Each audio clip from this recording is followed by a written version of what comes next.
wa yunazzilul ghaith wa ya'lamu ma fil arham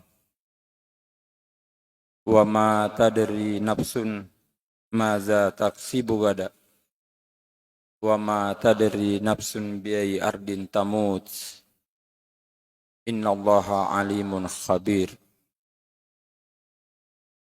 Asyhadu an la ilaha illallah wahdahu la syarikalah wa asyhadu anna Muhammadan abduhu wa rasuluhu la nabiyya ba'da. Allahumma salli wa sallim ala Muhammad wa ala alihi wa sahbihi wa mawala amma ba'd. Bapak pemimpin umum yang sama-sama kita hormati dan muliakan, semoga beliau senantiasa berada dalam bimbingan hidayah dan ridha Allah Subhanahu wa taala. Bapak-bapak, para pembimbing, hadirin majelis jamaah subuh yang sama dirahmati Allah Subhanahu wa taala. Alhamdulillah, satu kesyukuran tersendiri bagi saya pribadi, sebab saat ini saya berhasil memecahkan rekor setelah kurang lebih 29 tahun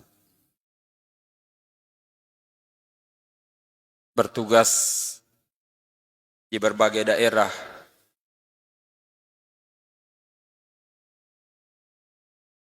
tepatnya tahun 1992 yang silam. SK dibacakan di masjid ini saat masih bujang. Saya membersamai Ustadz Abdul Qadir Jailani di Kotip Dumai, Provinsi Riau. Kemudian berpindah-pindah ke berbagai daerah, termasuk daerah terdekat di Kota Bontang bersama Bapak Pemimpin Umum ketika itu selaku pimpinan cabang Hidayatullah Bontang. Dalam kurun waktu 29 tahun sejak Hidayatullah dapat dikatakan belum mengenal pesawat, kita berangkat ke berbagai daerah, umumnya masih menggunakan kapal pelni kelas ekonomi non-seat. Sampai kemudian pesawat menjadi sesuatu yang secara ekstrim dapat dikatakan menjadi mainan bagi dai Hidayatullah hari ini. Saya pernah dalam 10 hari 8 kali naik pesawat. Pertama saya terbang dari Jakarta ke kampus Surabaya, Jawa Timur, mengisi acara. Besoknya saya harus terbang ke Palu, Sulawesi Tengah, mengisi acara di kampus Ustadz Bahari, Tinombala. 2 hari kemudian saya terbang ke Balikpapan, Kalimantan Timur. Sehari di Balikpapan saya terbang ke Batam. 2 hari di Batam saya terbang ke Jawa Barat. Sehari di Jawa Barat terbang lagi ke Balikpapan mengisi acara di Bontang. Sehari di Bontang saya terbang ke Makassar. sehari di Makassar, baru balik pulang ke Cipinang. Jadi 10 hari 8 kali naik pesawat. Dalam rentang 29 tahun sampai hari ini, barulah kali ini saya menginjakkan kampus Gunung Tembak dalam kurun waktu yang sangat lama. 2 tahun lebih. Sebelum-sebelumnya minimal sekali dalam setahun, bahkan kadang 2-3 kali. Dalam setahun saya menginjakkan kaki di kampus Gunung Tembak.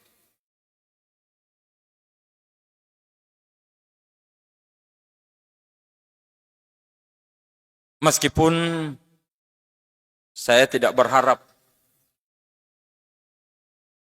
agar jangan sampai kedatangan saya berikutnya setelah ini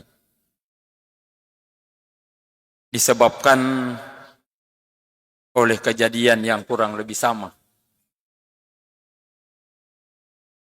Karena adanya berita kematian. Lebih khusus untuk orang-orang tertentu yang masih sangat kita harapkan bersama, membersamai kita dalam menapaki jalan perjuangan yang memang tidak ringan ini.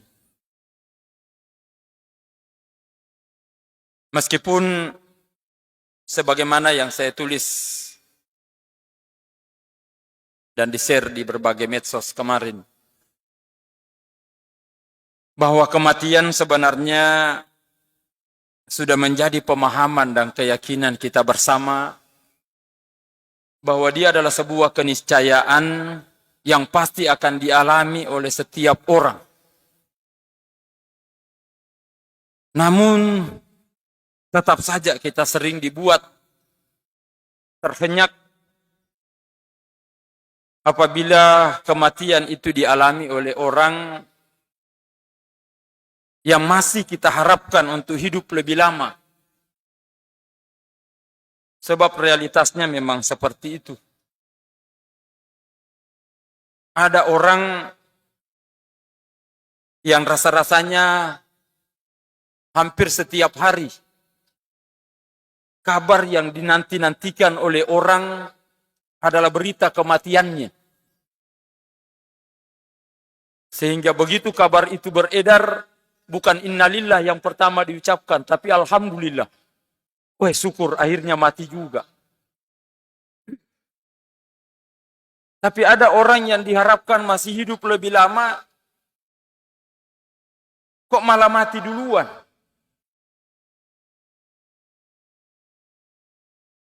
Ya, salah satu contoh, meskipun tentu tidak diharapkan kematiannya, cuman melihat kondisinya beberapa tahun terakhir, mantan gubernur Kalimantan Timur yang sekarang menjadi anggota DPR RI, Bapak Awang Faruk,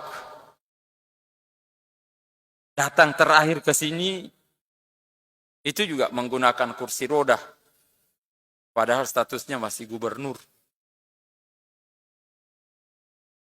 Tapi malah yang muncul beritanya kemudian, saya juga sempat salah paham, malah anaknya yang mati lebih dahulu. Ya, inilah kaitannya dengan ayat yang saya bacakan pada akhir surah Luqman tadi. Namun yang pasti, kematian selalu memberikan pelajaran yang sangat banyak. Apalagi terkait sosok Ibunda Aidah. Yang dalam tulisan saya kemarin saya katakan, sampai kapanpun sosok beliau tidak akan mungkin bisa disamai oleh siapapun orang di Hidayatullah ini. Betapapun kuatnya tekad, besarnya keinginan, itu tidak akan mungkin bisa menyamai figur Ibu Aidah. paling tidak pada dua hal. Momentumnya yang tidak mungkin berulang, beliau sebagai bagian dari perintis Hidayatullah ini. Yang kedua, status beliau sebagai istri Allahyarham Ustadz Abdullah Said. Dalam tulisan saya kemarin, bahwa terlepas dari sekian banyak keistimewaan yang dimiliki oleh Allahyarham Ustadz Abdullah Said sehingga melahirkan karya yang sangat monumental. Dan ini masih terus akan berlanjut di masa-masa yang akan datang. Diyakini oleh siapapun juga bahwa keberhasilan dan kegagalan seorang suami, faktor yang sangat signifikan, itu adalah peran dari seorang istri. Dua bulan yang lalu, momentum Idul Adha, saya mengisi kajian di Masjid Pusat Dakwah Hidayatullah Cipinang terkait figur Ismail alaihissalam yang oleh Allahyarham dikatakan inilah sosok kader yang paling ideal. Kalau saja Hidayatullah mampu melahirkan kader-kader yang mendekati kapasitas kualitas kayak Ismail,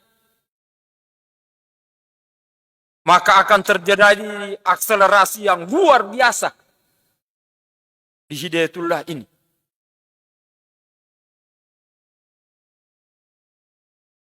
Saya katakan faktor ayahnya Nabi Ibrahim memang sangat dominan.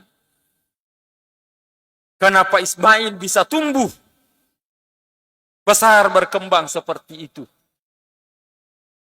Tapi tidak ada seorang pun yang mampu menafikan peranan ibunda Hajar dalam melahirkan sosok kader sekelas Ismail. Sebaliknya, Nabiullah Nuh alaihissalam yang kesabarannya dalam meniti perjalanan dakwah luar biasa. 950 tahun beliau bertugas. Ternyata kader yang berhasil direkrutnya tidak sampai 100 orang. Pemicunya, satu di antaranya tidak bisa dinafikan adalah karena faktor anaknya. Dan kenapa anaknya seperti itu? Itu karena dipicu oleh ibunya sendiri. Maka dalam konteks ini, Ibunda Aida adalah sosok teladan yang sangat ideal untuk ukuran Hidayatullah. Dalam tulisan saya yang saya ramu di pesawat kemarin, dan seingat saya ini untuk pertama kalinya saya menulis sepanjang itu sekali posting. Meskipun sudah berulang kali menulis tulisan bersambung, masih sangat banyak yang ingin saya tuang. Cuma khawatir kalau disalahpahami, kalau orang tidak memahami konteksnya secara utuh. Tapi yang pasti, pelajaran utama yang beliau berikan kepada kita semua sesungguhnya adalah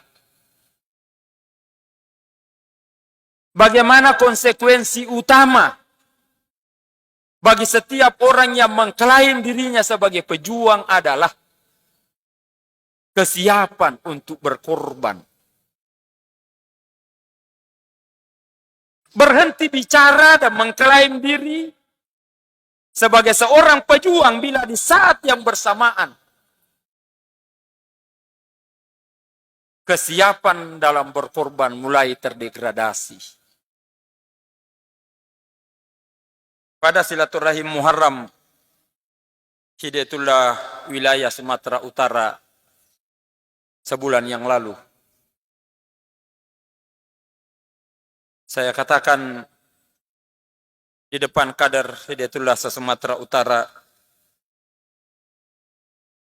bahwa dari sekian banyak pelajaran yang dapat dipetik dari peristiwa hijrah, satu poin yang paling utama dan itu diabadikan oleh Allah di dalam Al-Quran pada surah At-Taubah ayat 40 adalah la tahzan.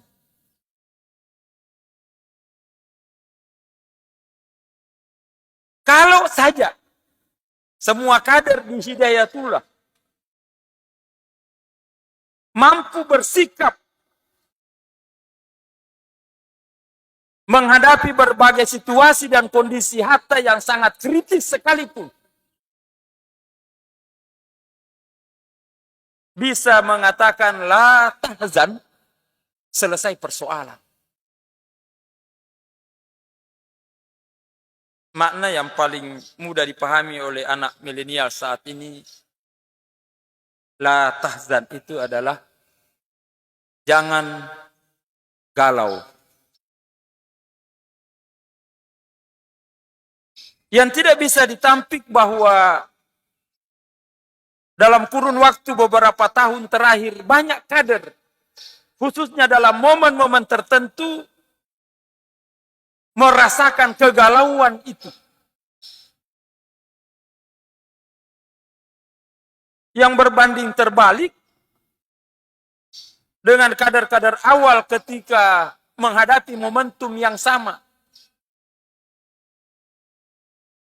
Tahun 92 saya mengikuti proses pembahasan dari awal.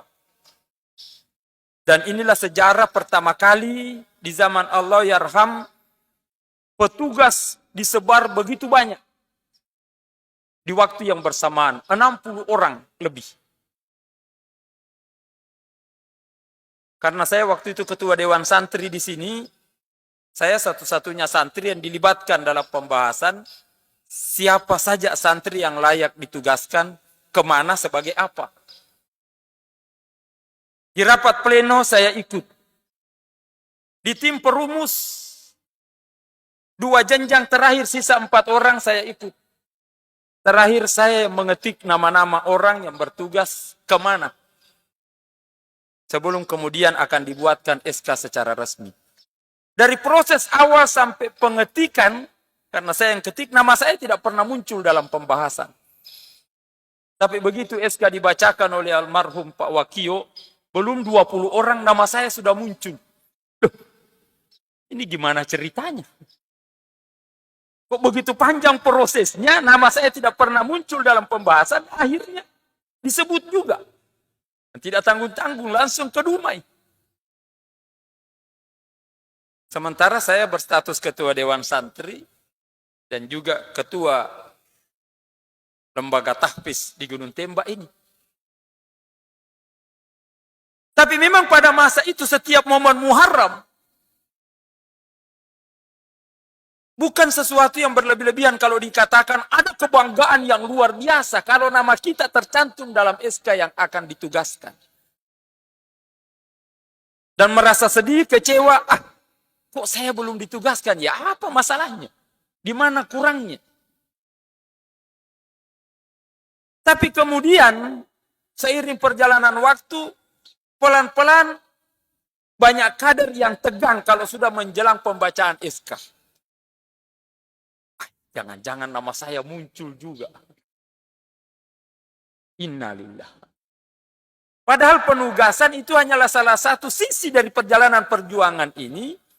Dan kalau itu sudah menyebabkan kegalauan, ini perlu dipertanyakan. Apa masalahnya? Salah satu pemicunya adalah karena ketidaksiapan berkorban. Dan inilah yang menjadi pemicu di berbagai bidang di Hidayatullah hari ini. Banyaknya masalah ketika orang-orang yang mengklaim diri sebagai pejuang selalu berbicara tentang hak. Apa yang seharusnya saya dapatkan dalam perjalanan perjuangan ini, bukan apa yang semestinya harus saya korbankan.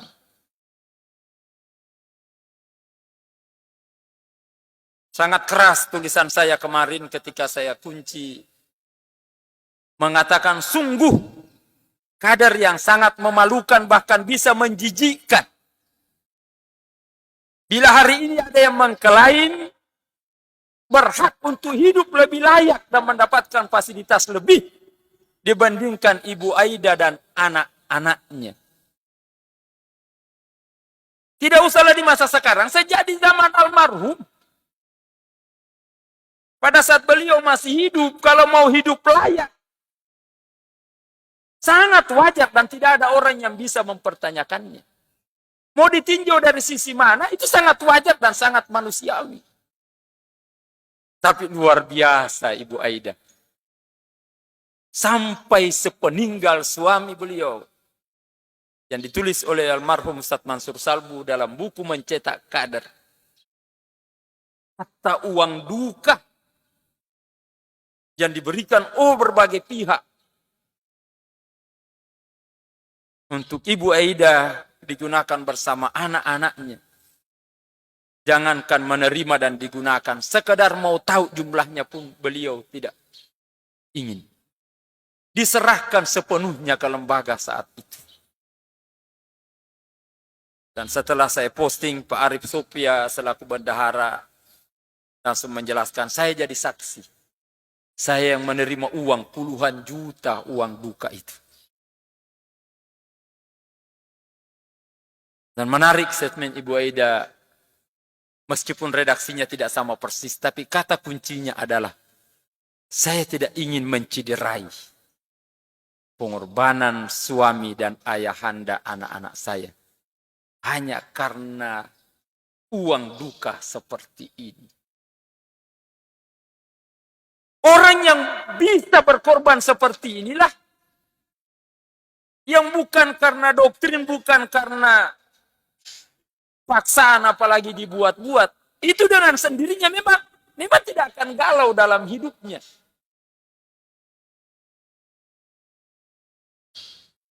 Orang yang siap berkorban menyerahkan apa saja, itu yang akan enjoy menghadapi segala situasi dalam kehidupan ini. Sebab kesiapan berkorban itu akan nyambung dengan pesan Rasulullah kepada keluarga Yasir pada saat puncak penderitaan penyiksaan yang beliau alami. Kemudian semua hilang tatkala Rasulullah mengatakan, "Sobran ala Yasir." Sabar Yasir. Allah menjanjikan surga untukmu. Keyakinan itu yang dipegang oleh Ibu Aida. Bahwa kalau kita konsisten berkorban dalam perjuangan ini, yakin surga pasti di tangan. Dan itu yang sesungguhnya membuat gila kader-kader Hidayatullah pada masa awal. Almarhum sering mengatakan rasa-rasanya. Kita yang mau beritahu malakul maut itu, tidak usah ente repot-repot. Cukup beritahu jadwalnya, sampaikan tempatnya di mana. Nanti saya datang duluan, menunggu Anda di sana. Yakin betul kalau mati hari ini surga pasti di tangan. Sebab memang tidak ada interest. Tidak ada motivasi lain kami bergabung di Hidayatullah ini. Memang untuk berjuang. Pertanyaannya sekarang, kalau kita mati hari ini, mampukah kita berkata surga pasti di tangan? Ini yang saya katakan masih berat. Kalau sekelas Abu Bakar saja masih galau dan perlu diingatkan oleh Rasulullah, la tahzan. Apalagi kita sekarang, saya katakan di depan teman-teman Hidayatullah se-Sumatera Utara. Abu Bakar ini kualitas imannya, jangankan menyamai apalagi melebihi, mendekati saja susahnya minta ampun. Umar bin Khattab dalam berbagai momentum seringkali kepingin mengalahkan Abu Bakar, tapi kalah terus. Termasuk ketika penggalangan dana besar-besaran. Melihat orang-orang yang menyumbang ketika itu. Ya mungkin kalau didramatisir mirip-mirip ketika Ustaz Zain arahan pemimpin umum melelang untuk pembangunan masjid. Orang kemudian masing-masing menyumbang. Umar berkata, kali ini saya akan kalahkan Abu Bakar. 50% kekayaan yang dimilikinya diserahkan. Tapi kemudian beliau tertunduk malu dan pasrah. Ketika Abu Bakar datang, 100% asetnya diberikan. Saya katakan ke teman-teman di Sumatera Utara, 100% itu bukan cuma yang ada di dompet, di kantong. Tapi ATM plus buku tabungannya diserahkan semua. Dan itu murni milik pribadi.